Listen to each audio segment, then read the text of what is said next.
আসসালামু আলাইকুম।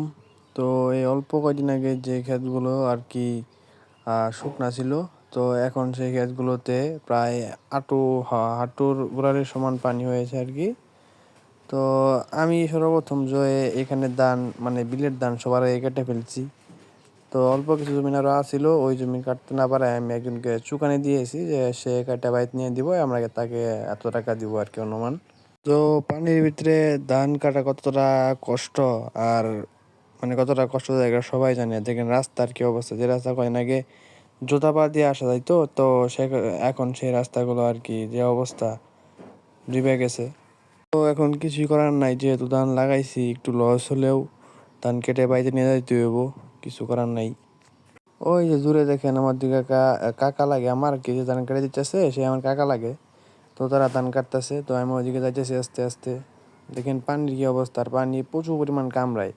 এই পানিতে হাঁটাচলা করলে পায়ের ক্ষতি হয়, আবার পানির নিচে ধান কাটলে মনে করেন যদি আর কি কেউ ফুল প্যান্ট না পেয়ে ধান কাটে, তাহলে পায়ের অনেক খারাপ অবস্থা হয়ে যায়, হাঁটাচলা করা কঠিন হয়ে যায়। তো এখন এই ধানগুলো মনে করেন আমাদের এলাকায় একটা চটের বদলে ত্রিফল বলে, ওই ত্রিফল দিয়ে তার উপরে ত্রিফলের উপরে ধানের আটি রেখে তারপরে ওখান থেকে বাসায় বাসায় ধাক্কা ধাক্কাটা নিয়ে যাইতে হইব। তো এখানে একটু মানে আর কি রাস্তা মিল করা ছিল না, তো আমি এখান থেকে আর 5-6 আটি কেটে রাস্তা বের করে দিয়েছি, যাতে ধানটা নিয়ে যেতে সুবিধা হয়। এই যে আমার কাকা ধান কাটছে।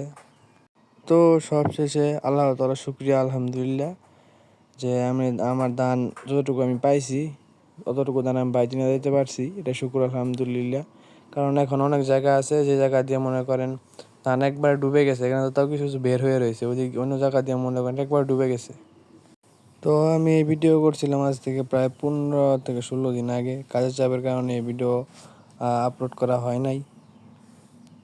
মনে করেন একটা ক্ষেত মানে ছোট থেকে মানে ধান থেকে শুরু করে এই পর্যন্ত বড় করতে গেলে কতটুকু কষ্ট, যে লাগায় সেই একমাত্র জানে।